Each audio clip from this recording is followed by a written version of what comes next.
Hello traders, nongeye kubaha ikaze kuri Kevin Trader, aho tuzajya turebera byinshi ku bijyanye na forex trading. Uyu munsi nk'uko ari muri weekend tugiye kureba analysis za gold, GU, EU hamwe na GBP, JPY. Turebe se mande n'iki twakitega cyangwa se ukwezi gushyashya tugiye gutangira n'izi opportunities dushobora kubona. Urebye gold iri super bullish cyangwa se iri muri uptrend, aho ubona ko itanafite na gahunda yo kwegera ino moving average yacu, cyangwa se aho uri kugenda ubona imakinga higher highs, higher low, higher highs, higher low, ikaba ikomeje kumakinga higher highs, which means ko iri very bullish. So ibyo twakora byose we have to focus on buying only. So uje ukareba gold ya managinze kuba ya breakinga ino resistance yacu cyangwa se ino highs yaherukaga kuba created, irangije ina closing above, irangije irakomeza. So which means ko na hari support kuri current structure, hari high chance ko next candle yo kuwa mbere ishobora kumanuka iga creating a wick, yamara creating a wick ikahita flippinga igakomeza hejuru. So we have to wait and see ikizaba, ahubwo reka tujye muri 4 hours turebe byifashe bite, kuko kuri daily time frame nta kinini kirimo cyo kwanaliza. So reka twa adjusting ino support yacu cyangwa se resistance yahindutse support. Nkuko mubibona market iri very bullish, hari high chance ko ishobora kuba yamanuka igatestinga ino support yacu dufite, ikaba rejected, ikabona kuba yakomeza hejuru. So which means ko kuwa mbere icyo tugomba kurindira nuko ikora pullback, ubundi ikaba rejected, ikabona gukomeza. Gusa mande nkuko mubizi akenshi iba ari ranging market, so we have to take trade twabonye confirmation yo kugira ngo buying. So twihuse kumva nta support and resistance nyinshi dukeneye gushyiramo aha, kuko I think ko wenda reka twongeremo iyi gusa, ariko I think ko market itazahagera mande, iramutse igeze hasi cyane yagera kuri support ikaba rejected, ikabona kuba yakomeza. So reka tujye muri 1 hour turebeho byifashe bite. So uje ukareba muri 1 hour urabona ko market yacu ya closinze iri muri no range yacu, cyangwa se muri range market yacu ingiyi dufite. So which means ko ishobora kuzakora breakout ikaba yakomeza hejuru, cyangwa se ikaza kuba ya testinga ino resistance dufite hanga. Gusa you have to be careful taking a trade yawe.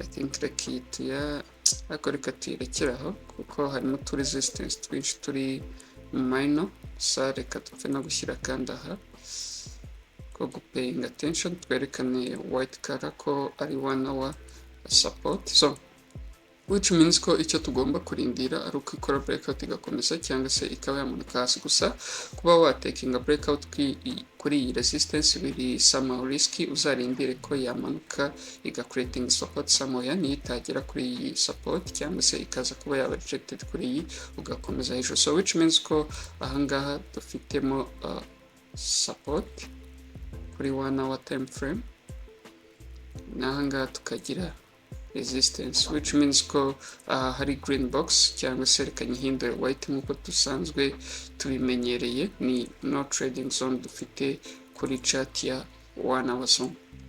Which means ko icyo tuzarindira ari uko yamanuka ikaza kuba rejected somewhere, ikaba yabona gukomeza hejuru, cyangwa se yabasha kubreakinga ino resistance yacu, ukarindira kuri breakinga ikamanuka, ikaba yaza gutesting ino support, cyangwa se ikaba ya creating support somewhere kugira ngo ite ibona gukomeza hejuru. So which means ko mugomba kwirinda kwa mbere kuba mwa tradinga muri iyi range yacu dufite hanga. So reka tujye muri 30 minutes turebeho byifashe bite, kuko niho dukura confirmation. So muri 30 minutes reka twa adjusting no support yacu yose ibe no trading zone, still same plan iracyari ya yindi.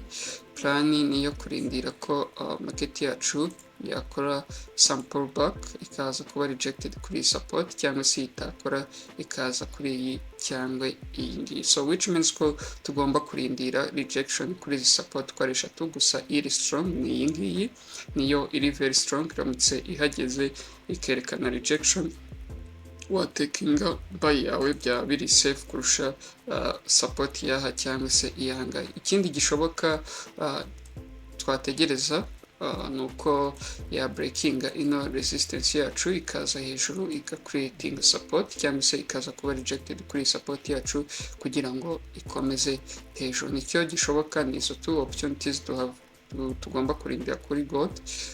Kuwa mbere tukabanza tukareba niki kizakora. So thank you so much. Reka tujye no kuri EU, gusa reka tubanzirize kuri ku idolari cyangwa se DXY dollar index, turebeho byifashe bite kugira ngo tumenye what's going on. So turebeye, reka tujye kuri 1 hour.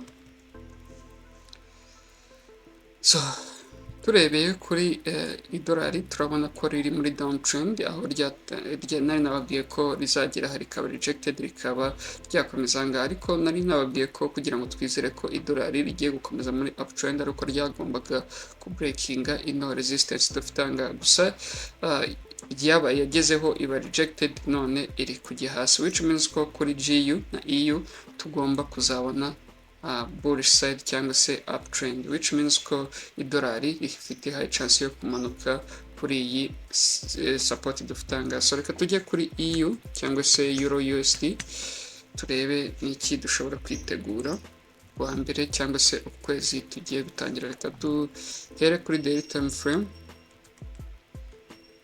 analysis zacu kariho tuzihera. So tutangiriye kuri daily time frame, EU urabona ko yabashije gukora reversal cyangwa se gusubira muri uptrend nyuma yuko yari breakinze ino strong resistance twari dufitanga, ariko waza ukareba aha hari indi strong resistance yananiwe kuba ya breakinga kugira ngo ibe yakomeza hejuru. So which means ko Euro USD iri stuck muri iyi range dufite ahangaha kuri daily time frame. So kugira ngo mbere ikintu kimwe, nubwo kuri 1 hour cyangwa nako kuri daily time frame bigaragara ko iri muri range, gusa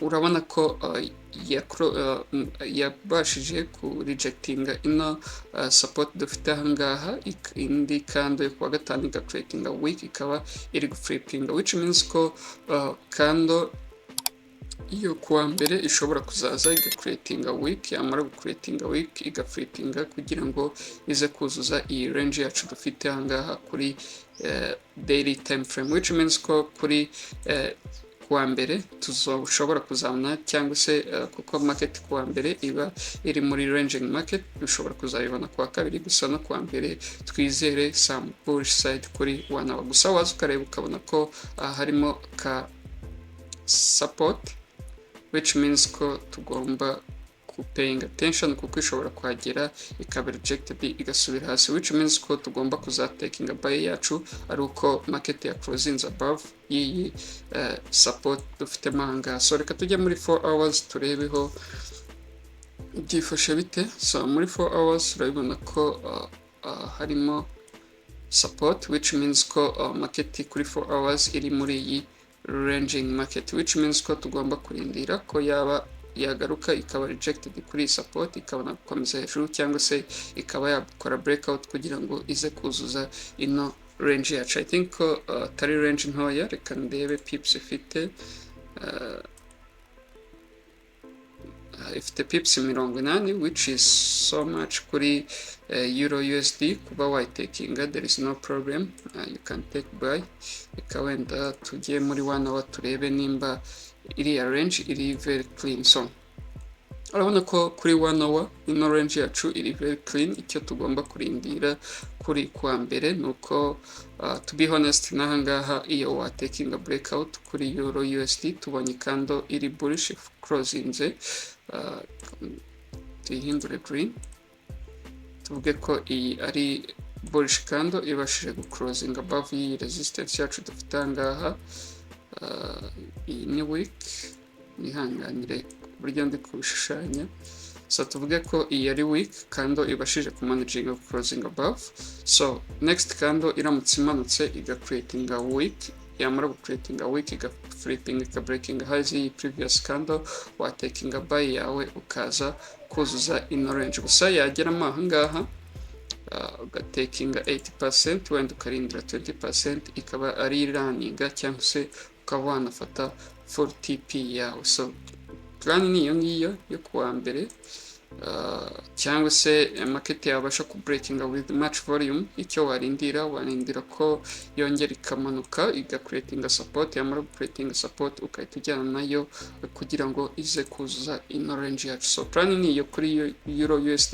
Ndebe kuri 1 hour time frame, reka tujye no muri 30 minutes turebeho byifashe bite cyangwa se n'iki market iri kutubwira. So reka tujye muri 30 minutes tudatinze. So muri 30 minutes uje ukareba left side, urabona ko naho hari clean candles, cyangwa se market yabasha gutrendinga. No kuvuga ngo n'ejo kuwa mbere iramutse yageze market yabasha kugenda nta kibazo. So icyo tugomba kurindira nuko market yacu i-closing above iyi resistance dufite aha, kugira ngo tube twabasha kubona setup yacu kuri euro USD. So plan ni iyo ngiyo, iri very simple. Nicyo tuzarindira, naho kumanuka ikaba rejected kuri support ushobora kubikora, gusa it's better ko warindira igakora breakout yaha, kuko urije ukareba ahangaha muri ranging market ntago iri very clean ku buryo twavuga ngo iramutse yageze yakomeza kuzamuka. So which means ko ishobora no kugera mwahangaha ikaba rejected, ikagera mwaha ikaba rejected. So there is so many support and resistance, so it's better to wait ko iya closing above here kugira ngo ize kuzuza ino range yacu. So nkuko twari tumaze kubibona kuri ku idolari ko riri muri bearish side cyangwa se riri muri downtrend, nababwiraga ko kuri EU na GU tugomba kwitegura bullish side kuri kuwa mbere cyangwa se ukwezi kugiye ku. So reka tujye no kuri GU turebeho byifashe bite, niki market iri kutubwira. Analysis zacu tuzitangire muri daily time frame. So GU na EU byari bimaze iminsi bifite price action ijya gusa, ariko reka turebe nimba n'ubu ariko bimeze. Inoti ya adjusting aha, gusa n'aha dushyireho akantu kerekana ko hari resistance.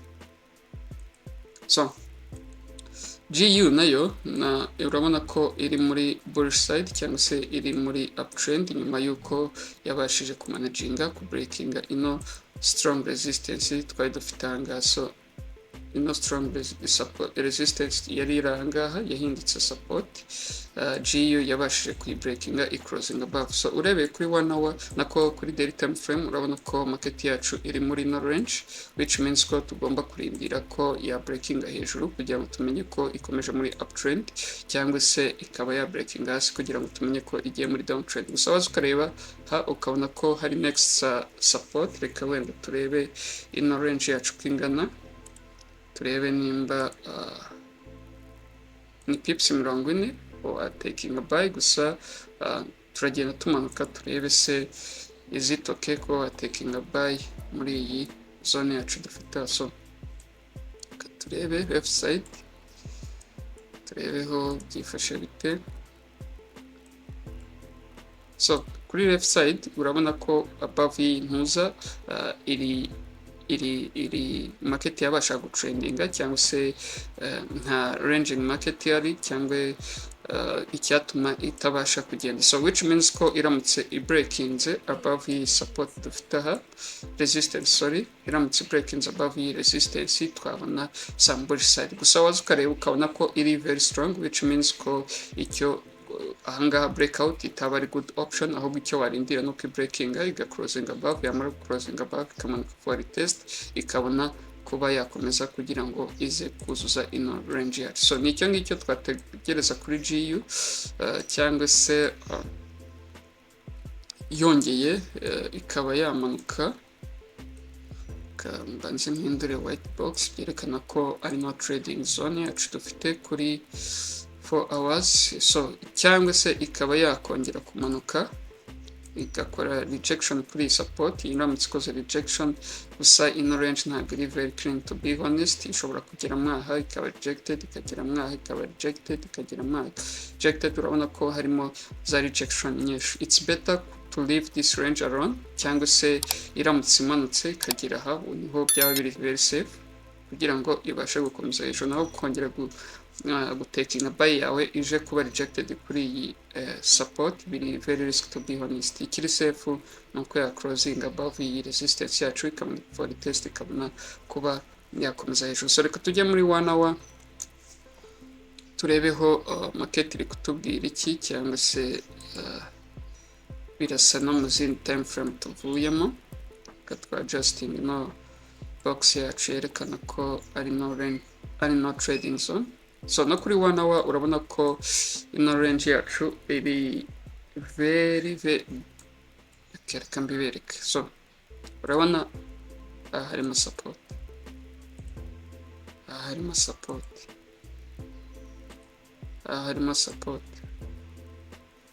harimo support. Urabona support dufite muri izi range zacu ni nyinshi, no kuvuga ngo aho yagera hose yaba rejected. So it's better ko mwarindira ko breaking out of this ranging market tukabona kuba twabona direction yayo, kuvuga ngo iramutse igarutse kuri testing ino support dufite aha kugira ngo ikomeze hejuru. To be honest, it's not safe kuko aho yagera hose yaba rejected. So option dufite nuko ya closing above ikamanuka for test ikabona kuba yakomeza hejuru, cyangwa se ikaba yamanuka mu byaha ndarekite adjusting aha, adjusting aha, ikaba yamanuka aha. Tuvuge ko iramutse ikoze ibintu nk'ibi ka breaking ino support yacu dufite aha ikaza kuba rejected igakomeza hejuru, aho watekinga buy yawe ugatagatinga nk'iyi next support dufite aha, cyangwa se somewhere here, nibyo byaba biri safe. So option ihari ni iyo ngiyo. Tujye muri 30 minutes turebe ko naho ariko bimeze. So still kuri 30 minutes option ihari, kandebe wenda left side, ndebe ko no kuri 30 minutes hari clean. So no kuri 30 minutes urabona ko iyi range yacu iyi ngiyi iri very clean, no kuvuga ngo market iramutse yageze yabasha gutrendinga ikaza kuzuza ino range dufite aha. Nari napimye mbona ko yaba ari pips 40, which is good, ariko yageramo ngaha cyangwa se byaha muri hafi yayo ukaba watekinga 80% kareka 20%. So urabona ko ni 38 pips kuri 30 minutes time frame. So which means ko icyo tugomba kurindira kuri GU nuko ya breaking ino zone yacu, nako ino resistance yacu gusiri very strong iga closing above, yamara closing above ikamanuka for test kugira ngo ize kwita yuzuza ino range yacu, cyangwa se ikaba yaza gutestinga ino support yacu dufite ahangaha. So nizo plan ebyiri, gusa ngiye kubabwiza ukuri ntuza EU iri very clean kurusha GU. So which means ko it's better if you trade EU kurusha gufakasinga kuri GU, kuko iri muri range nini cyane ikeneye kuba ya breakinga aho kuva ku itariki 25 I think kugeza no ntabwo ari 25, itariki 5 iri muri iyi range kugeza kugeza uyu munsi. Urumva ko it's almost 1 month iri muri iyi range, which means ko tugomba kurindira ko i breakinga ino range kugira ngo tubone direction yayo. So reka tujya no kuri GBP JPY turebeho byifashe bite cyangwa se n'iki market iri kutubwira. Analysis zacu tuzihere muri daily time frame.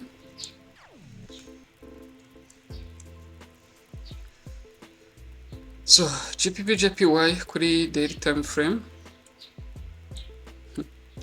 iri muri ranging market, to be honest. Gusa yari yamanaginze kuba ya breakinga ino resistance yacu, ariho yaje igafiringa ino range yacu. So which means ko unarebye kando ya Friday ya crossinze iri bearish cyangwa se yabashije no gukavaringa full body y'iyi iri bullish. So which means ko kandi yo kwa mbere ishobora kuza gucreatinga week ya wenda nko muri hafi yaha yamara gucreatinga week ikahita flippinga kugira ngo ize kuzuza range yacu. So ushobora kwibaza ese tuzaba tufokasinga kuri buying cyangwa se selling. Ari selling ntabwo iri clean, kuko urabona ko hari rejection ahangaha cyangwa se harimo support naho hakabamo support, which means ko tugomba kurindira ko yagera kuri iyi support kugira ngo tubashe kuba twabona buy yacu. Nibyo byaba biri very safe kurusha selling. So reka aha tuhashyiramo support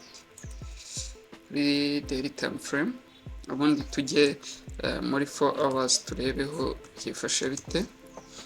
Mpamvu nihuse kuri 1 hour nako kuri daily time frame, urabona ko ntago iri kutwereka direction, gusa iri muri ranging market, which means ko it's fine. Nababwiye ko market igenda mu buryo butatu, hari uptrend, downtrend na ranging market. So reka twa adjusting ino support yacu igendana na current market. Iyi ngiyi tuya adjusting hejuru, basi ukareba ukabona ko kuri 4 hours harimo aga support. Tuhindure line kugira ngo byerekane ko ari daily time frame. So which means ko ndebe kuri 4 hours market ishobora kuzopeninga ikaba rejected ikahita ikomeza muri bullish side. Gusa ntabwo twahita tuvuga ko igiye muri uptrend keretse wenda kuri 4 hours market ibashije gucrosinga iri bullish, wenda tuvuge ko imeze gutya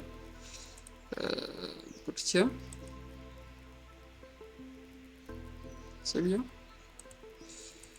Next candle iyi kandi ibashije kumanaginga igacrosinga back inside, ubundi tukabona indi candle icreating a week, yamara creating a week ikahita flippinga. Icyo gihe twavuga ko igiye kujya kuzuza iriya ranging market yacu. So which means ko candle opening candle yo kuwa mbere imaze gucrosinga niyo izaduha information nimba igiye kuzamuka ikuzuza ino range yacu cyangwa se igiye gukomeza ikaza hasi kuba ya testinga ino support yacu, which means ko GBP JPY dufite kuyiha time kugira ngo ishake direction igomba kujyamo cyangwa se itwereke direction izaba igiyemo. So reka tujye muri 1 hour turebeho byifashe bite, which means ko ubu ngubu ndebe kuri 4 hour time frame it's 50-50, kuko muri up ni 50 na down ni 50, kuko uje ukareba kando ya crossinze yatangiye kuba rejected. Gusa waza ukareba iramutse ikoze biranabwiraga yakoza kuzuza ino range yacu, kuko hari very clean candles, which means ko yabasha gutrendinga ikuzuza iriya range yacu. So reka tujya muri 1 hour turebeho byifashe bite. So muri 1 hour still twa adjusting ino ahangaha. Okay, muri 1 hour still plan iracyari ya yindi, nuko twarindira ko yakerekana iriya rejection kuri 4 hours. Yamara kwerekana rejection, ubwo no kuri 1 hour twahita tubona confirmation, tukabona ikintu kimeze nka gutya. Tubona ikintu kimeze nka gutya 4 hour candle ifunze kuriya, twahita tubona bullish candle iza kuzuza ino range yacu. Twahita tubona ibintu bimeze nka gutya, range yacu ikahita iza kuba filled. So which means ko ni ibi tuzategereza ku wa mbere, gusa we have to wait and the market decide tukabona direction. Ntuzaforcinge, uzarindire market ariyo iguhereza confirmation. So ndikumva ari ibyo ngibyo, cyangwa se ishobora no kuza kutesting ino support. Uramutse ubonye yerekanye rejection kuri support watekinga buy yawe byaba biri safe. So reka tujye muri 30 minutes turebeho byifashe bite. So muri 30 minutes still plan ni yindi iracyari same.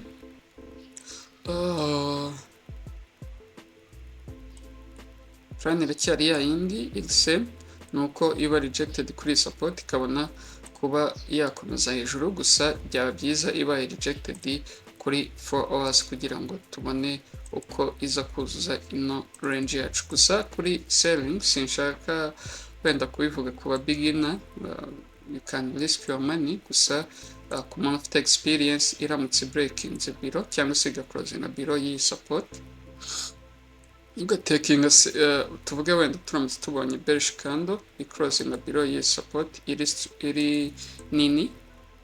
Iyo mvuze iri nini ni ukuvuga ngo iyo ifite body nini biba bigaragaza ko hagiye kuza volume.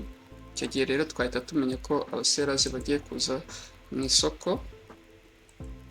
Ukabona kandi closinze kuriya next candle iramutse closinze nako icreatinze week, yamara creating a week ka breakinga below z'iyi candle, watekinga sell yawe kugira ngo ize kuzuza ino range. Impamvu mubwiye ko watekinga sell yawe, urabona ko aha hari clean candles cyangwa se market yari iri kubasha gutrendinga, ni ukuvuga ngo market iramutse yageze yabasha kongera kugenda, which means ko ahangaha yaba take profit yawe